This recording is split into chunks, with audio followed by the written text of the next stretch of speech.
Hey team, this is Nathan from RunDreamAchieve.com. Today's topic is very important: how to get over a bad race.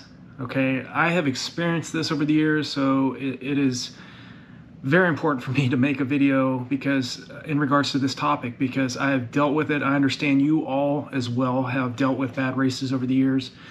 I've always believed that how you handle adversity is going to dictate your overall success in this sport. I don't care if you're training for a mile, a 5K, a marathon, or you're pursuing something that you desire. If you don't have that commitment, if you don't have that drive to commit and persist over a long period of time, you're not going to live up to your expectations. You're going to start doubting yourself when you have a few bad workouts or a few bad races. You have to have that desire that I'm going to do whatever it takes, no matter how long it takes. And I think for my own success as a middle to long distance runner, granted, I didn't have a lot of talent. Okay, the first time I ran the mile when I was a freshman in high school. I was 15 years old. I ran it in 5:30. I ran the 2 mile in 11:30 as a freshman. The first time I ran it, I only had so much talent myself. I had work ethic. I had drive. So what helped me to succeed in the sport is just a strong desire to commit to excellence. And the same goes with you. You wouldn't be watching these videos. You wouldn't even be here if you weren't driven and focused already. So how to get over a bad race? Don't focus on the past. Focus on what you can control. And what you can control is how you think, what you tell yourself on a daily basis in your preparation, prior to your workouts, during your workouts. That's a big one. What you're saying to yourself while you're doing those repeat 800s, repeat miles or Ks on the track. Just expect the fact that you're going to run into some challenges. I talk back, and I'll link it to this video here about the video I made on process versus event. Everybody focuses on the event, the end result, the fast times, the Boston Marathon qualifying time, or the Olympic trials qualifying time, or a specific time somebody ran. We all focus on the event, but we forget about the process that's involved in order to succeed in this sport. And it's the hard work that never goes seen. It's doing those double workouts during a 60-hour work week, balancing school, handling other responsibilities. It's those things that most people do not see. It's the process that's involved for overall success. So how to get over a bad race is you continue to focus on what you are committed to. You cannot continue to focus on the past. What you did in the past is the past.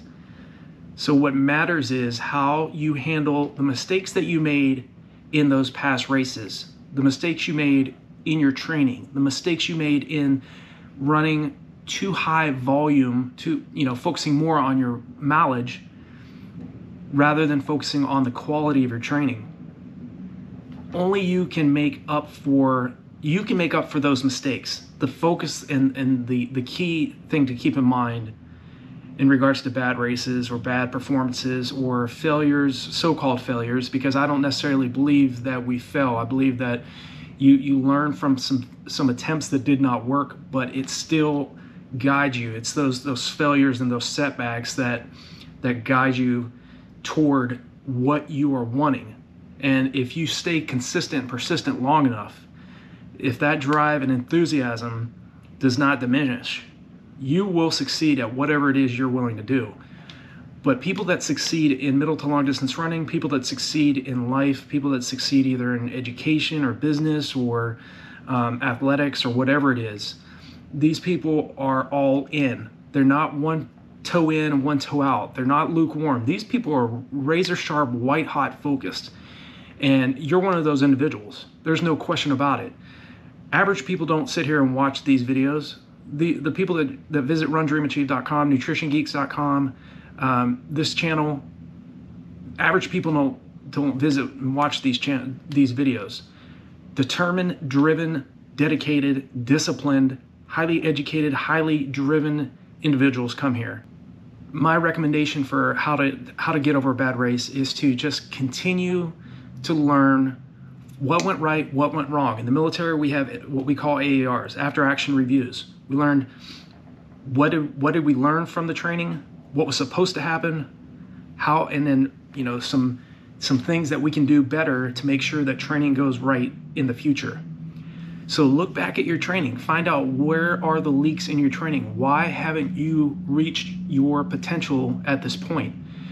It could be just the fact that you were running far too many miles too slow. And I've done that in the past too. I was once a 2:43:36 marathoner, had a PR of 2:43:36 in 2007. But yet I was trying to go under 2 hours and 22 minutes. And the big problem I was making is I was thinking that long runs at 6:30 to 7-minute mile pace would make me better prepared and make me very strong to run under 5 minutes and 25 seconds for 26.2 miles. And I quickly realized, and I didn't even realize what I was doing until someone at a much higher level than I was at, who had achieved much more than I had achieved, basically said, hey, you need to change up what you're doing. And so when I started being coached, I was coached for 3 years by Lisa Rainsberger, who won the 1985 Boston Marathon. So as a Boston Marathon champion, there was very little complaining I could do to Lisa, because you know, she'd just sit there and say, you know, cry me a river. You know, when you're studying from the best and you're learning from the best, you start duplicating what the best do. And so I started speeding up my long runs. I started varying up the paces of my long runs. I didn't do every single weekend. I didn't just run long, slow, and easy. So look at what you're doing in your training too. If you have a bad race, expect that you'll have a few bad races, you know, and during a buildup of training. Everybody does. The best middle to long distance runners all experience bad races. But if you can start changing up what you've done in the past, changing up how you set up your training, start doing longer tempo runs, start varying up the paces of your long runs, you know, focus on jogging on easy days rather than focusing on what pace per mile or pace per kilometer you're running during those easy days. It doesn't matter how slow you need, you know, you need to be running slow on easy days. Remember, all of the benefits of your hard work come from within the rest period. You start recovering, you start, you know, after hard anaerobic workouts, you get the benefits from your rest. So focus on hydration before and after your workouts, focus on proper sleep, focus on mental visualization, focus on mental training, okay? Again, if you want to overcome a bad race, don't focus so much on what happened in the past. Write down after your bad race or a bad workout, focus on what were some of the things you were doing that created that result. Maybe you were in the race and you ran far too fast in the first few kilometers or the first few miles of the race, and you went far too anaerobic too soon, you were far too aggressive, and because of that, you weren't able to sustain that pace for the entire duration of your race. It was not the fact that you didn't have the capability. It was not the fact that you were too old. The reason was you chose to go out and be too aggressive with athletes that were maybe fitter than you at that particular time.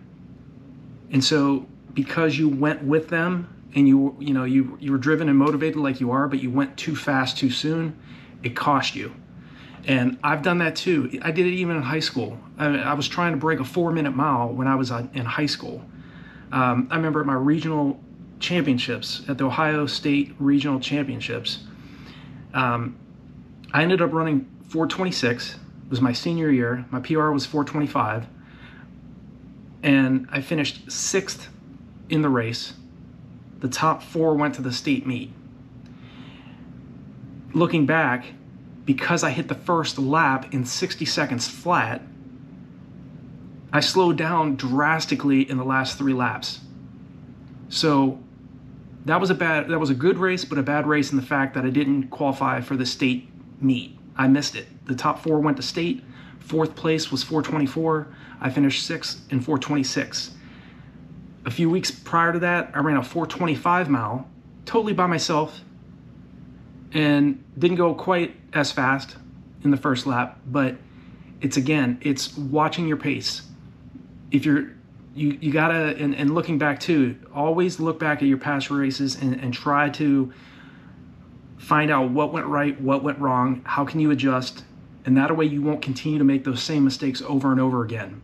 So I knew as a high schooler, running 60 seconds the first quarter, I mean, looking back now, hindsight's 2020, but if I would have went out and maybe a 66 or 65, played it cool the first lap, maybe the result would have been different. Maybe a sub 420, something 419, 418, and maybe a second or third place, maybe even had won it.